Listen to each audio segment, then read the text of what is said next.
Ne kadar hediye. Ne kadar dondurma. Rəna, sevdiyin dondurma bir necə hazırlanır? Hazır necə? Bilmirsən? Yox, İndi biləcəksən. Kesin ara gözləyirik. Dondurma bak. Xalasının yoldaşı. Xalası yox. Ha oxşuyurlar. Qardaşıdır. Allah'ım. Hala. Əlinin oğlu. Ha, əlin olur.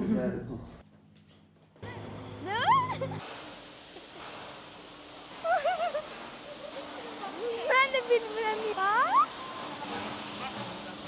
Ha. Ben sana direm Metin sen. Gel bak. Hadi. Buradan gelir qablaşdırmaya. Burada yəni nəzarət edirik ki, heç bir dondurma, yəni görünüşü uyğun olmayan, çəkisi uyğun olmayan dondurma gedə bilməz.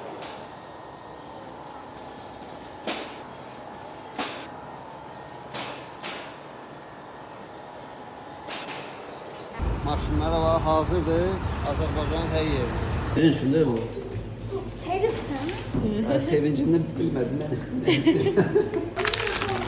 O bize bir il bəsdir. Kişi var ya çəkilir. Hə, əli. Hə, onu çağırsın. Ne kadar hediye. Ne kadar dondurma. Bunlar bugün çıkıblar. Yeni. Yeni. Peşeyi də qablaşdırıb onları. Aslen karosuna baxdıdır.